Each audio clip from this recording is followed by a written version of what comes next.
PLE. The PLE is now Survivor Series. First time we've been back since SummerSlam. So very excited to be here with you all tonight. Hope you all are tuning in not only on the Legacy Maker Sports Network, but also on Rob Johnson Media on the different platforms that I have for you all. So hopefully everybody's tuned in, ready for this quick show that we have tonight. Said I was starting at 7:30, but we are starting this thing just a little bit early tonight as we will be talking WWE Survivor Series. What are we going to be looking for? What kind of things are going to be happening tonight here at Survivor Series? Survivor Series, a Thanksgiving tradition, a something where we've had this event for what since like the late '80s, stuff like that. So yeah, we're gonna get into it tonight. We'll get into the matches. Not that many matches tonight on the card, but very impactful. First of all, let's talk about some of the undercard matches. What's going to be going on tonight? First, let's talk about Dragon Lee against Santos Escobar. I am very excited for this match, ladies and gentlemen. I am a Dragon Lee fan. I think that Dragon Lee is the future of the WWE. I think Dragon Lee can do so many great things when it comes to this company. I believe that he can bring back a cruiserweight title and make it legitimate in the company. I believe that he has the wrestling ability, not really the talking ability too much. Yeah, he can talk, but I believe a guy like Santos Escobar has that talking thing down where he's such a big time heel right now, especially after what he did to Rey Mysterio and pretty much messed up the LWO. So LWO was a great faction. Rey Mysterio had a legitimate injury, so they had to write him off television. So that could have been something where they had to get him off the screen. So that's something where Escobar could have benefited because Escobar, as a heel, in my opinion, is much better than a face. But again, Dragon Lee, a really good wrestler, a guy that is going to take this company far, in my opinion, going into the future. So if you're the WWE, this is an important match. This match, ladies and gentlemen, could steal the show at Survivor Series War Games. So I'm really looking forward to this match. I'm really looking forward to seeing what these two impressive specimen can put together. Now, let's go to another match. Let's go to Zoe Stark and Rhea Ripley. This is for the WWE Women's World Heavyweight Championship. Do I expect Zoe Stark to win this match? Do I expect her to get squashed? No, I don't. I don't expect her to win. However, this could be a great night to have a debut from you know who. I think we all been waiting to see the debut of a certain Jade Cargill. Now, am I saying that she's going to debut tonight? I don't know. But what I do know is this would be about perfect spot. Zoe Stark is a really good wrestler. Zoe Stark was in the shadow of Trish Stratus for a while, and now she's coming into her own. Zoe Stark, if you go back watch her matches from NXT, if you watch her work in WWE, she has been very, very impressive. This woman right here, ladies and gentlemen, is one of the wrestlers who I will keep my eye on. I believe Stark's only like 28, 29 years old, and Rhea Ripley's still young as well. So these are two wrestlers who I believe they won't steal the show because I think they'll go to maybe an Escobar and Dragon Lee. But I think if they organize this match the correct way, we could have a really good match here on our hands with Rhea Ripley and Zoe Stark. I believe in these two, and I think these two will have a good match. Next match, we have Gunter against The Miz for the prestigious Intercontinental Heavyweight Championship. And I call it the Intercontinental Heavyweight Championship because it is such a prestigious title. I'm also very upset that the United States Heavyweight Championship is not being defended tonight. This Intercontinental title was down for so long. And then you had The Miz, you had Daniel Bryan. If you know your history, they revived the title. And then you had a guy, and then it went down for a little bit. And then Gunter came in, and he has totally revamped this title back to 90 status, in my opinion. That title was so huge back then, and it led to, and it was a segue to you becoming a world champion. Now you look back to history of things like a guy like Razor Ramon, Scott Hall. I recommend going to watch his documentary. His demons did not allow him to get to where he wanted to get to. But you look at guys like Shawn Michaels, guys like Diesel, Bret Hart. Excuse me. Just give me 1 second, folks. Allergy season. Apologize about that. Well, speaking of allergies, and it's kind of irritating. this match may be a little irritating for the Miz because after Gunther chops him in the chest a couple of times, the Miz may tap out. However, I think this could be a match where they're trying to build Miz back to a face, right? And we all know that Miz is a heel. We know that Miz's best work is through being a heel. So what I think they could do is they could kind of make him a 50-50. Sort of a good guy, sort of a bad guy, but this match is important. This match is important because it is for the prestigious Intercontinental Heavyweight Championship. You have the longest reigning champion of all time, Gunther, who is defending against the Miz. So, in my opinion, they have to do what's right to make this match legitimate. You only have a couple of matches on this card now. You have the two War Games matches, which you know is going to take the majority of the time, and then you have these three other matches. So, and of course, Dragon Lee and Santos Escobar was added to the card late. It was supposed to be Carlito, but I guess Carlito got hurt, whatnot.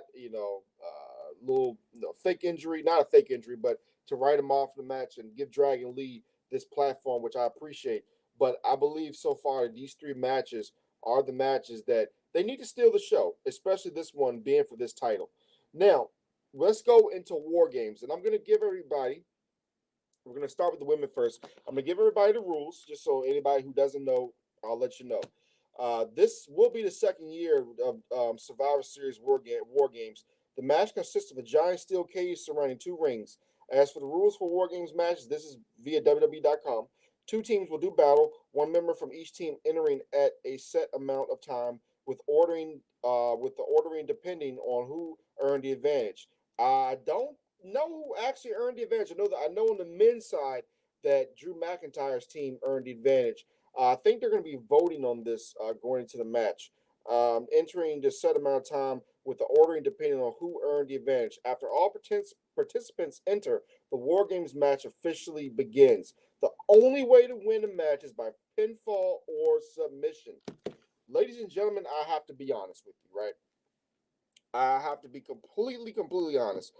When they announced Becky Lynch as the member of this match, I wasn't too happy. I'm not the biggest Becky Lynch fan. I also did not want them to announce it until the daggone match. And that's just like the men. It would have been more exciting if you had announced it at the match when the match was going to happen the night of. I think that's something where Triple H kind of dropped the ball. I think that's something where Vince would have done a better job. In this match, you have Damage Control. You have Bayley, Io Sky, Kairi Sane, and Asuka, who face Bianca Belair, Charlotte Flair, Becky Lynch, and Shotzi. Who do I think most likely would take a pin here? Now, if you're Becky Lynch, you don't want her to take the pin. You don't want her to look weak. You don't want Charlotte to look weak. You don't want Bianca to look weak. So the odd woman out is Shotzi. And we already know that Bayley is on her way out of Damage Control. So who do you think would take the pin for Damage Control? That would be Bayley. There's so many signs pointing to Bayley being out of this group. And when I look at the totality of this match, what does it really do? What does this match really do to the women's division? What does it do for future title reigns? Of course, you do have Io Sky, who is the WWE women's champion. You have that. We get that. She's the women's undisputed champion. We get all that, but what is this? How is this going to advance? Because to me, when I look at a young lady like Bianca Belair, I think Bianca Belair has been in the shadow of these other women. When you bring in a Becky Lynch, or you have a Charlotte Flair, it feels like she's been in the shadows these last couple of weeks. And I don't like that because Bianca Belair is a superstar. In fact, you can almost make the case that she's the biggest star in this whole daggone match. So my biggest thing with War Games is how do you advance this, right? I hope this does not lead to another Charlotte and Becky Lynch feud because honestly, folks, we're tired of it, right? We've already seen Becky. We've already seen her against Bayley. That storyline is tired at this point. We've seen it. So this almost is a match where they've got to over deliver, ladies and gentlemen. They have to over deliver in this match because if they don't, it almost doesn't make any sense. Now, let's go to the men.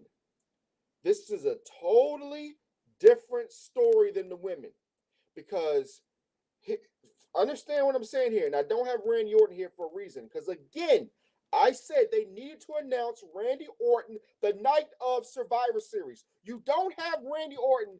You don't announce to the world that Randy Orton is going to be at Survivor Series on Monday Night Raw. You don't do that. You wait till Survivor Series. You somehow, some way, get him in there, and you make it some type of surprise. So this match different from the women because we don't really know what's going to come storyline wise. This match is different. This match has world heavyweight title, WWE undisputed. Even though there's no bloodline members, even though there's no Roman Reigns, this has implications, huge implications, because there are so many possibilities with this match that, which is different from the women. Because you look at Io Sky, it's like she's faced everybody, she's wrestled everybody. We need new blood. Well, there are some scenarios here that could happen that are very juicy. And we talk about Cody Rhodes finishing the story. If you remember Monday night when Cody Rhodes said something about a legacy, did he really finish the story with Randy Orton? Meaning this, folks, I would like to see some way, somehow, Randy Orton against Cody Rhodes at WrestleMania for the World Heavyweight Championship. How do you do that? We've been hearing Randy Orton's going to come back more vicious than ever. He's going to come back with more of a fury, more than ever, right? And you could have a situation in this match where Randy Orton turns on Cody Rhodes and they advance that story. You can have a situation where Seth Rollins faces, because let's be honest, folks, we never get tired of a Randy Orton against Seth Rollins match. They still have history, right? You have so many possibilities in this match. You still have the tag team championships that Damian Priest and Finn Balor still hold. Could they implode? Could this be the night the Judgment Day implodes?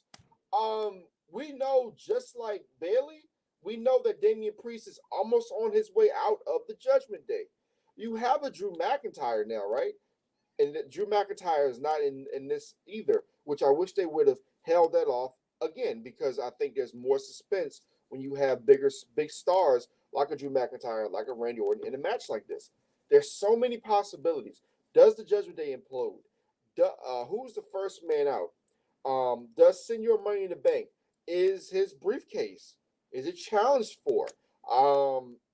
Do they give up the tag team championships? Is there a tournament for the World Tag Team Championships because Damian Priest leaves the group? Or does Finn Balor get with JD McDonough and they're the new champions? Dominic Mysterio, where does he go from here? Main event Jey Uso. If you saw his face Monday night, he's got problems with Randy Orton still.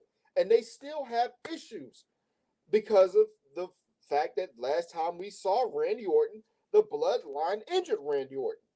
So there's so many storylines with this that it's sickening. You look at a guy like Sami Zayn. Where is his head right now? Where is his headspace? Is he going to turn on somebody? Is he going to go crazy? Is he going to get another World Heavyweight title shot? Is he going to be that factor in this match? So many possibilities, so many things. Now, let's get to the other things about Survivor Series. The rumors about CM Punk. Now, I've been checking. I've been looking around the internet. I've been checking with my sources. I'm pulling up something right now, actually, to see. Have I heard anything? Now, I will say this. I can confirm that at the arena in Chicago, the Allstate Arena, that I believe it's Allstate Arena, that CM Punk chants have already started. There's rumors that he is expected there. There's also rumors he's not expected there. WWE is keeping a very tight lip right now to what's going on with the CM Punk situation. And I think that's smart. I think they should have done the same thing with Randy Orton. There's a lot of classified information out there. There's a lot of information that said he's there, information said he's not there. You even have a guy like Ryback saying he would retire if CM Punk shows up tonight. So there's a lot of possibilities, folks. There's a lot of things going on tonight at Survivor Series. And I can say this. This show can either be I can give you three possibilities tonight. three possibilities, and I'll keep it at this. Survivor Series will be either the greatest Survivor Series we've ever seen, the most epic PLE of all year, or WWE could really screw this up. And the third thing, if they really screw this up, it's going to have ramifications. If they pull this PLE off tonight, and it's one of the best PLEs we've seen in a long time, it's going to have better ramifications. We've seen in the past from WCW, even WWE in the past, where they've had a PLE or a pay-per-view they called back in the day, where it was not done the correct way. This PLE has got to come off without a hitch. The War Games matches have got to give us something. They've got to give us something. We've got to get some surprises. No doubt about it. I understand we have Randy Orton, and that would have been a great surprise for the WWE Universe. But we have got to get some type of surprise tonight. Whether it be Jade Cargill, whether it be CM Punk, we have got to get something, because this Survivor Series could lay the groundwork for an absolute just dominating year by WWE. The WWE has already been dominating the wrestling scene. It's coming out of the pandemic. If this PLE hits tonight, I can almost guarantee you guys that Royal Rumble is going to be one of the best we've seen ever. All right. So I've given you the scenarios. I've given you what I think. So we're going to go back again. I'll give you my predictions. Going back to Dragon Lee versus Santos Escobar. I want to pull for Dragon Lee, but I think the heel Santos Escobar will win this match in an epic match. Zoe Stark against Rhea Ripley. It's hard because I'm thinking that Rhea Ripley could possibly lose this match, but I think that there's a surprise waiting for her on the other side. I think that Zoe Stark has the ability to show out in this match and win the title, but I don't think it's going to happen tonight. I think Rhea Ripley brings the title back home with her tonight. The Miz against Gunther. Gunther is going to be in the Royal Rumble. He's going to be vying for the World Heavyweight Championship. And that's, again, what I'm talking about, folks, is you have to look at the situation with the War Games match. You have a possibility where Randy Orton could get himself right back in the world title picture right now. Gunther could be in the world title picture by the Royal Rumble if he wins the whole thing. And then you look at the Elimination Chamber, which is a whole different conversation. But I'm going to go with the upset. I'm going to go with the Miz. I'm going to go with the Miz tonight in the upset of Gunther. He wins the Intercontinental Championship, and he surprises us.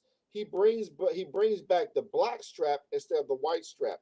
He changes up because that's what the Miz does. The Miz is just one of those guys who does, unorthodox things all the time. In the War Games match, the women, I think that even though I want Bianca Belair to get the pin, I think somehow, some way, they give it to Charlotte, and Charlotte pins Bayley. Now, if Bayley's team wins, Shotzi will be the one that takes the pin. I don't see any of these other women for this team taking a pin, that being Becky Lynch, Charlotte, or Bianca Belair. So if their team loses, it's gonna be Shotzi. But I have Charlotte Flair beating Bayley, and then her team turning on her after the match. This match right here with the men, you have to give it to Cody Rhodes' team. This has to be Randy Orton. This has to be an RKO. It has to be an RKO on, I would say, Damian Priest. Him laid out in the ring, and that's when his team may turn on him. Now, if the Judgment Day wins, best believe Randy Orton's turning on somebody. That's how it's going to be. And so it's going to be interesting nonetheless. And watch out for a CM Punk maybe coming into the match, disrupting, whatever. Could be very epic. Now, we're going to go to our guy, Darrell Owens. Darrell Owens, who is the co-founder of the Legacy Maker Sports Network. He gave me his picks for tonight. He has Team Cody. Let me go each one. He has Team Cody winning the match. He's got Damage Control winning. He's got Gunther retaining the IC title. He's got Rhea Ripley winning. and he's got Santos Escobar. Pretty much everything I have, except for a few matches. So again, he's got Santos Escobar. We agree. He's got Rhea Ripley. We agree. He's got Gunther. I've got The Miz. He's got Damage Control. I have I have Charlotte Flair winning the match, and he's got Cody's team. I'm still 50-50 on the men's because I think it's going to be such a great match, and there's like I said, so many storylines and possibilities. But let's hope also the women's match brings out a storyline and possibility. Guys, thank you so much for checking out my Survivor Series pre-show. I will be back with you guys for the Royal Rumble. Also on Monday, episode 31, the Rob Johnson Sports Show will be back. You can also catch No BS Sports Zone. That'll be back next week. I will announce that new time and day on Monday. So thank you all for watching. You all have a good night and enjoy Survivor Series.